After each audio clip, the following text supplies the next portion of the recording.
Hello, I am Luana Bradford, and I'm so excited to be coming at you today. The theme is Women Who Advocate for Diversity, Inclusion, and Equity.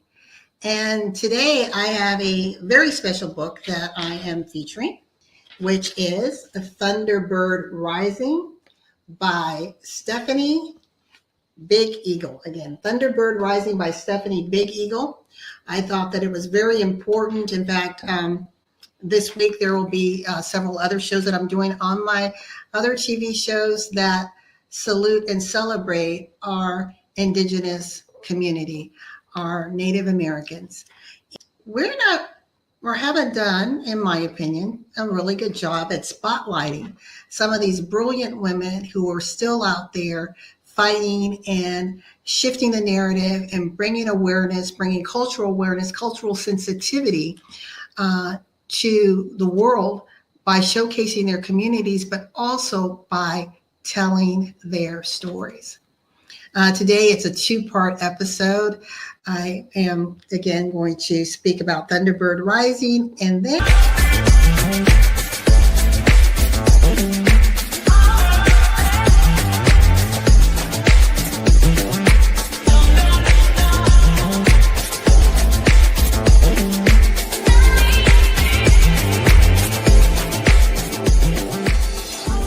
tsunamic episode are those wave after wave after wave after wave of trauma, tragedy that actually cause you to question who you are, your question your self-worth, your value, creates a lot of feelings of anxiety, anger, worthiness, and deservedness. Why am I here? And these two women in their books talk about how they have been able to overcome, and through that triumph are now able to share and help others do the same.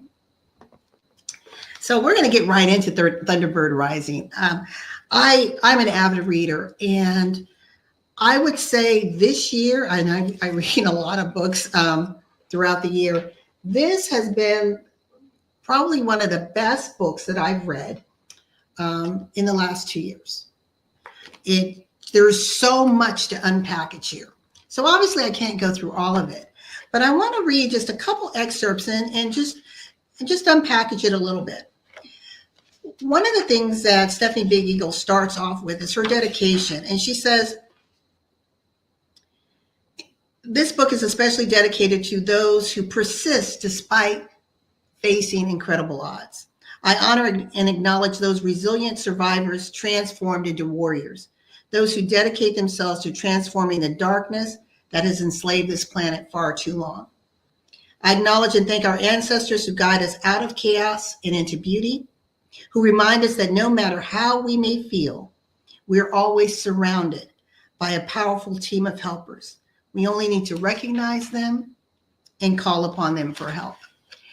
And one of the things that when we think about diversity and equity and inclusion, it's sometimes those narrative and perceptions and biases and cultural taboos that we have in our community that can keep us from living our best selves, right? And within numerous populations, speaking about mental well-being, mental health is kind of a taboo. Let's keep it to ourselves. Let's not bring it out in the open. Let's not talk to the people about our problem, and we can just deal with it.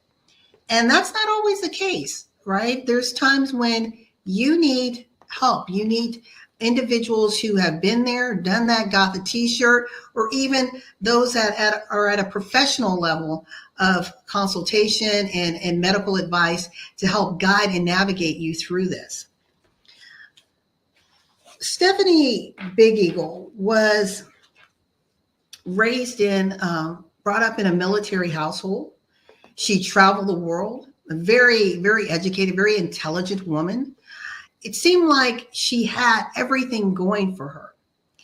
But as with many people, depending on your blended ethnic background, certain parts of you may want to hide or you may not want to celebrate. Why? Because the world isn't celebrating it. And as a Native American, she did not really start tapping in and identifying into that part of her identity until she became an adult. And that's when she began to celebrate her Lakota and Dakota heritage. But before we go into that piece, I want to take us through a journey where she talks about this story and why she wrote this book. She said, "This is the story of what kept me going. Like a Thunderbird phoenix rising, despite wanting to take my life when sadness and grief overcame me, I detail how I safely serenity, how I found safety, serenity, and life in miraculous ways. I explain my understanding that a common thread exists between all natural people and beings. Despite the chaos and insanity that seems to prevail, I also warn that we are in the depths of a spiritual battle between the natural and unnatural that's waged both on earth and in the stars, a psychological war that targets the mind. Therefore, we must learn to shield and protect ourselves and others by acknowledging our true history and allowing justice to be served. It's up to each of us to go within and uncover the truth of who we really are and what we came here to do at this pivotal point in history. Once we come to truly know ourselves, we can begin to break down the illusion of separation that allows us to hurt ourselves and others. Then accept the responsibility of mending our broken relationships with each other, Mother Earth, and the universe."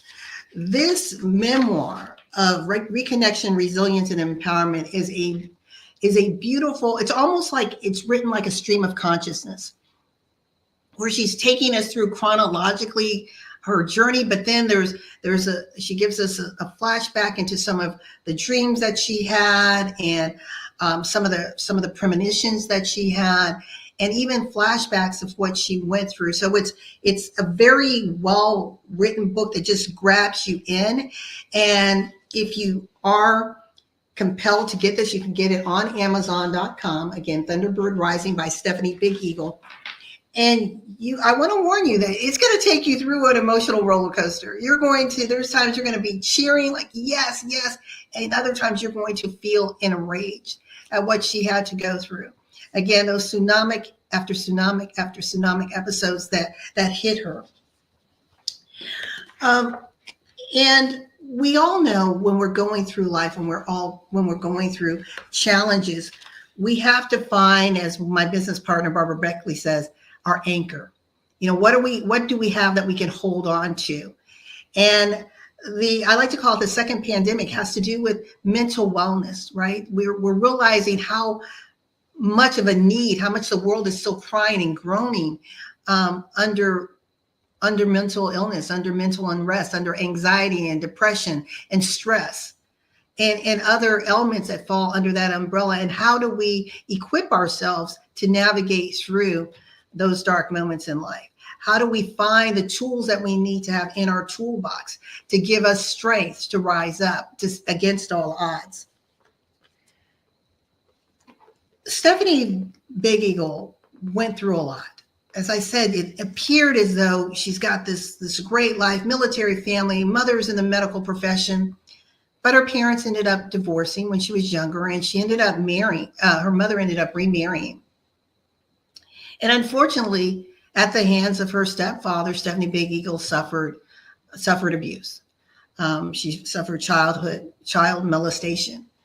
And that, unfortunately, we wish it weren't commonplace, but it's still very much a reality for many young boys and girls. And she suffered this for many, many years, all the way through her teen years. So from a very young age through her teen years, she was molested at the hands of her stepfather. And when we are placed in a situation where we become victimized, at times our self-worth becomes so buried in us that we don't know how to uncover it. And we begin to look and explore for what we see our version of love is in the wrong people or the wrong places. There's an old song that says, looking for love in all the wrong places. And she talks about her first love relationship where she felt love. She calls this chapter adulting. And she says, so I stayed with him, blindly loving him, even as he told me after I professed my love to him that he loved me, but he wasn't in love with me. You know, some of you listening may be able to relate to that. I stayed after he confessed that his love was still with his ex, and therefore he was emotionally unavailable. And sometimes women find themselves in a situation where we think, well, if we stay long enough, if we endure long enough, if we enable long enough, right? If we change ourselves, if we dress a certain way, if we talk a certain way, if we serve a certain way, then this person is going to change and see us and love us. She said, I stayed when he told me that I wasn't mature enough, yet he nicknamed me Love Sponge, a term for a person that is completely in awe of their partner who caters to their every need. I felt the searing pain through my breaking heart over and over again. And still I stayed because I never knew what normal love was. So remember, from a very young age, the man in her life, her stepfather, was taking advantage of her. She said, it took me many, many years to figure that out. Name calling, abusive, condescending, and narcissistic behavior were normal to me. I forgave him every time, but the fantasy of him and I that I built within my mind died a little more each time. And I want to just, put a call to action out there. If you're a woman who finds yourself in a situation where you are being crippled, you're not able to rise up and to just be you in a safe and secure manner, to again reach out to those who can help you. And I just want to put this here. This episode is for infotainment purposes only. I'm not a licensed therapist or psychologist. I'm just a person who loves to read, and this story moved me, and the transparency of it, and how she being Stephanie Big Eagle, was able to overcome these odds. So we fast forward a few years, and she took it upon herself to report her stepfather. So believe it or not, you can, even as an adult, go back to your past and have the courts look at a situation if you were victimized. And she said, I took a stand against him in the courtroom, testifying to the unspeakable things he did to me in secret for 10 years. He stared at me coldly in his revealing stripes and handcuffs. My face reddened with shame and my eyes turned down to the ground. But I spoke, defied everything he once programmed me not to do. On November 29th, 2000, my stepfather was convicted of 2 felony charges: sexual misconduct with a minor and child seduction. He was sentenced to 9 years in prison. She had siblings, and she wasn't the only one that was suffering abuse under the hands of her father. Her brothers did, as well as her younger sister. And she said, over time, I convinced my sister to open her own case against him for her own sanity. And 3 years later, he was handed an additional 9-year sentence for the crimes he committed against us. For the rest of his life, he legally became known as the sexual violent predator. And his status and crimes are registered on all national sex offender databases. She encourages us to speak out, because there's power in our voice. And sometimes we feel that if we speak out, we'll become vulnerable, we'll be known. We don't want the world to know what we've gone through. But when we can rise up, even in the pain, even in the victimization, and share our story, we never know who may be transformed by that story, who we may prevent or help prevent from going down that same path of tragedy. She said, I believe that by speaking out, I helped to protect an innumerable number of other children from falling prey to his insanity. I also think that speaking out about abuse helps break the cycle. Those who bury their experiences are most often the ones who end up repeating it. And one of the things that I celebrate within the women's community is we encourage each other to tell our story. We talk about the power of the story. I have a friend and a member of our Celebrate You, Embracing Her Wellness community, Barry B. Mixon, who is a gemologist, and he teaches around the world, and he talks about knowing and learning the power of your story, the transformative power of your story, finding your voice and finding your sound, that signature that is only meant to be echoed from you for the world to hear, so that you can be that change agent that you were meant to be in the world. And when we can sit into that, that is amazing power. But I understand that it takes a while, sometimes years, sometimes decades, to even get there. The other thing she talks about in this book, and this is another just unfortunate bias, institutional bias in how marginalized communities are looked at. Before the age of 22, she suffered a heart attack.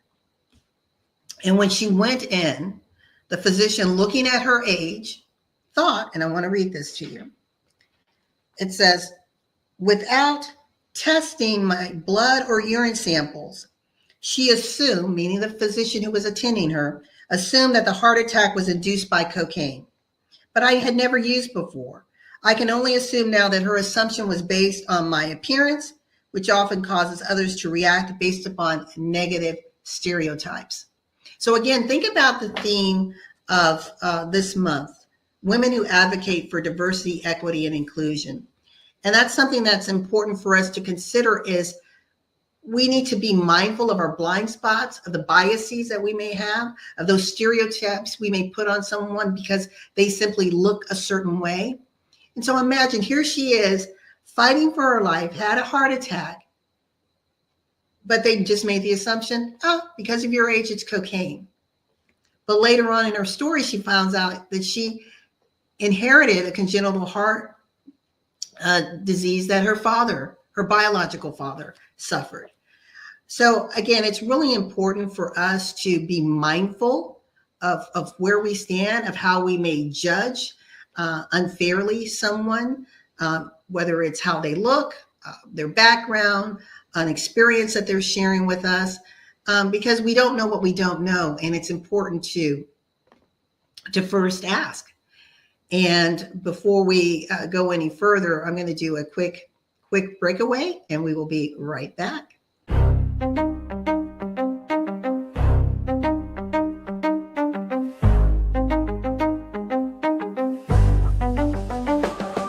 From the segregated military to modern movements for justice, this book uplifts the stories often left in the margins.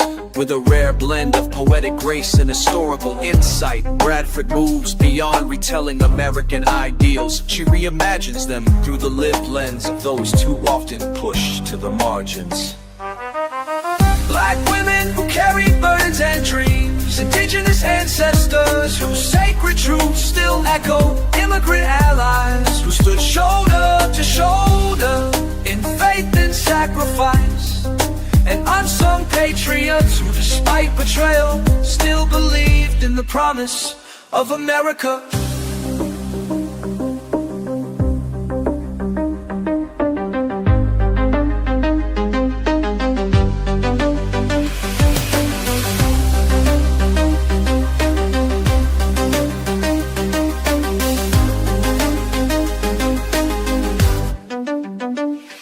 I pledge allegiance is a love letter to resilience, a reckoning with history, and a call to rise, not with bitterness, but with clarity, conviction, and hope. It's a reminder that patriotism is not silence, it is speaking truth while holding the flag in one hand and faith in the other.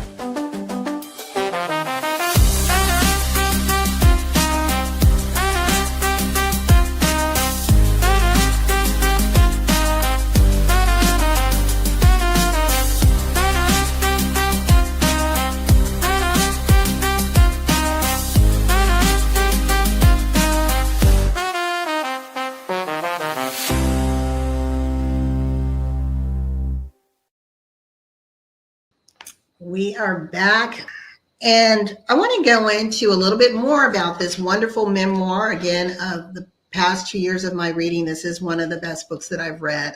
Just really transformative and just made me reflect and feel the pain and anguish and heartache that Stephanie Big Eagle went through, but then it also allowed me to celebrate with her and where she's standing now.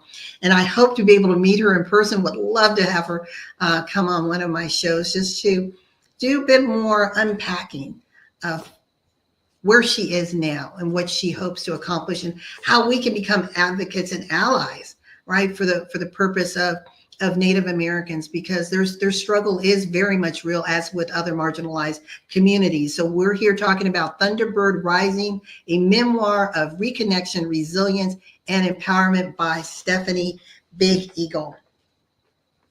And this last section that we're going to talk about is discovery. When we have been broken down, or we have felt that we are less than because of our background, the complexion of our skin, our beliefs, whatever it may be, where we feel that we don't quite fit into what societal norm is, it can shake us at our very core. And we actually have become sidelined. In fact, we end up sidelining ourselves because we feel we don't fit in, right? So you've got marginalization that occurs systemically, but then we add to it by our own mind and what we feel we need to do just to survive. But when the light comes on and discovery happens and self-acceptance happens, it's another world. She says, as she went to speak to her biological father and became reconnected with him because they had been separated as a family for so long, with her mother remarrying her stepfather and lives splintering. She said, I swell with pride in my native ancestry for the first time. Imagine that. Imagine being able to look yourself in the mirror and swell with pride on who you are, on your ancestral heritage, to not shun it, to not be embarrassed by it, but to celebrate it. And she says again, I swelled with pride in my native ancestry for the first time. At this point, I still didn't know that I was Lakota and Dakota. I only knew I was Indian, and therefore studied whatever I could find. Thus, I was introduced to the romanticized idea of Indian chiefs and medicine men, and I believe that all my relatives must be like this. Regardless, being exposed to more truth about my people gave me more confidence and a positive direction to channel my spirituality. For the first time, I saw more of my worth within myself. Nonetheless, I still had an epic road to travel.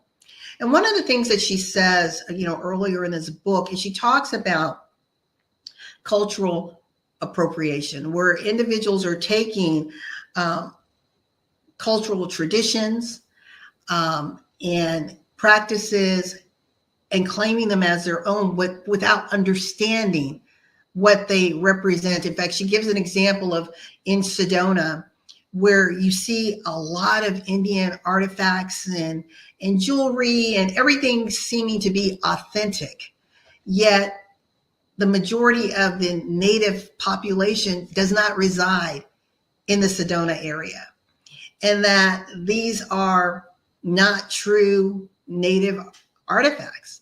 And she talks about, she has a pain point about this cultural misappropriation, individuals getting body art, but not really understanding what the symbols mean, or doing certain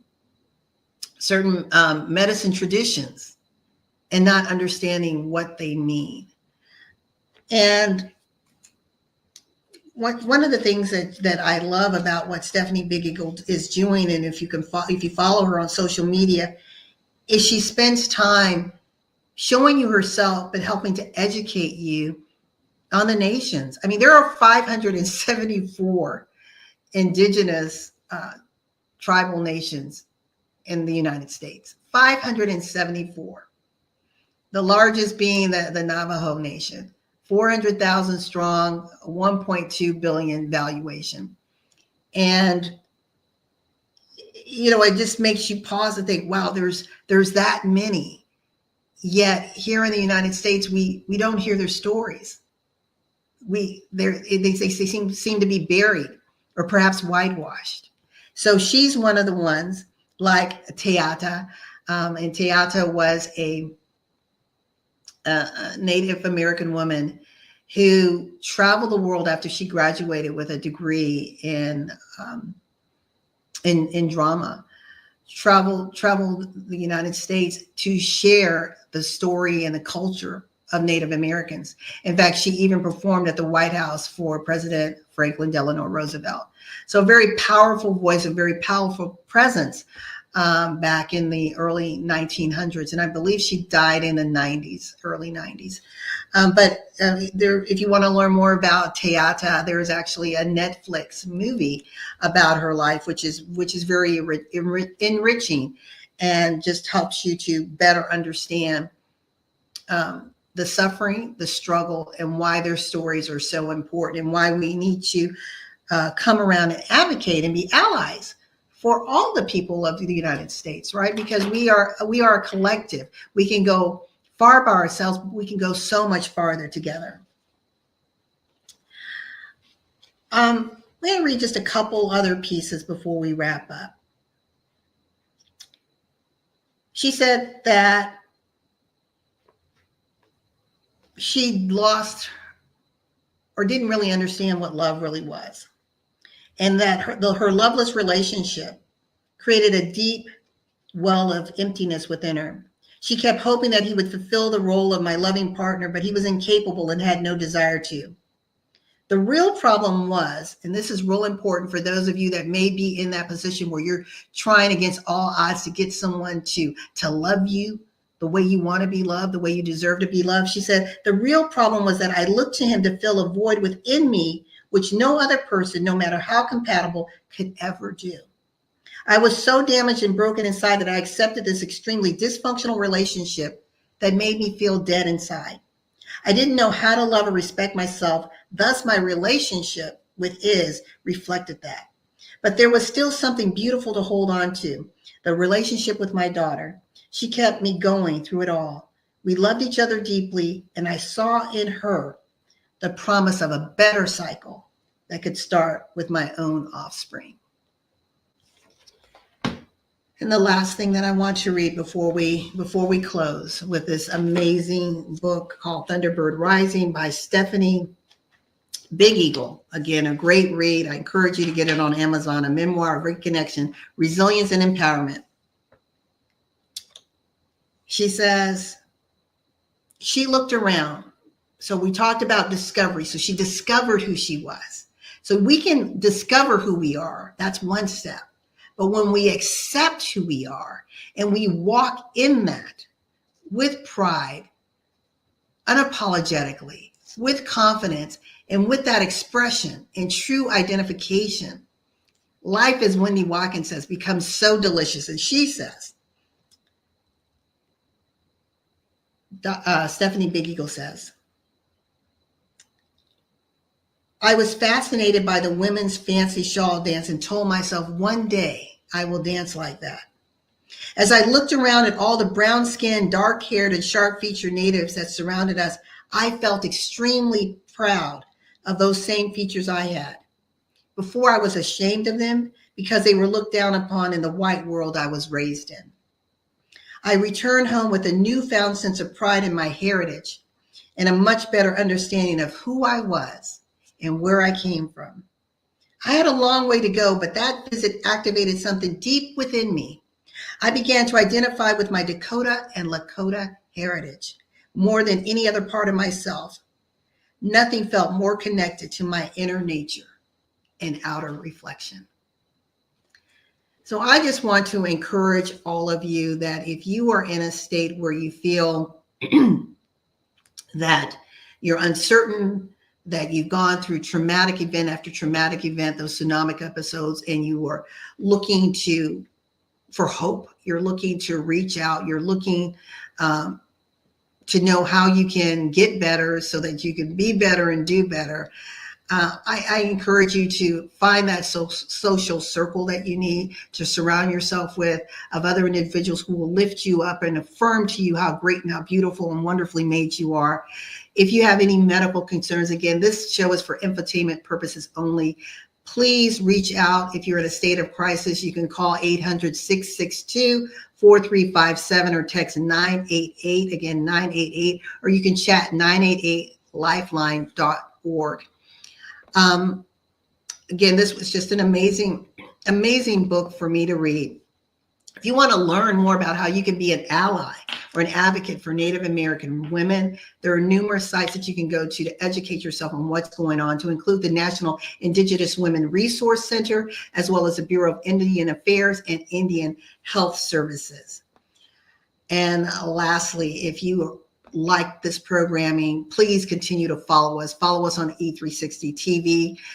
You can look at some of our past programs on demand. And if you will have a story to tell, a story that you've written or a spoken word that you're out there platforming and you'd like to be featured on Power of the Pen, we'd love to have a conversation with you. The contact information is below.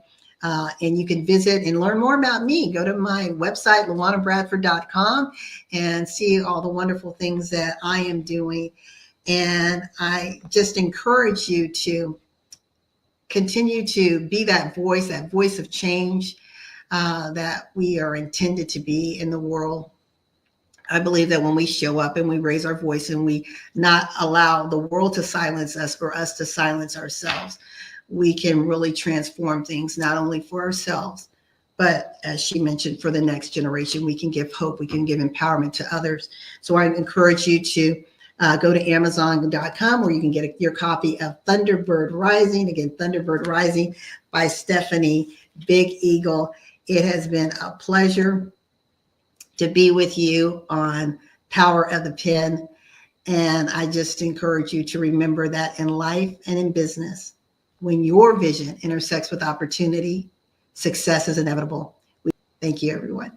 Are you ready to defy gravity and challenge the impossible? Meet LaWanna Bradford, the visionary leader behind Choose to Challenge on E360 TV. Now in its 5th season, this groundbreaking show shines a spotlight on voices of change from across the globe. Born during the pandemic, Choose to Challenge becomes a platform for transformation where no topic is off limits. Every episode highlights individuals breaking barriers, rewriting narratives, and making an impact. Ready to share your story and inspire change? Call 404-618-2824 to become a guest. This is your moment to rise. Tune in now at e360tv.com. Your voice matters. Let's change the world together.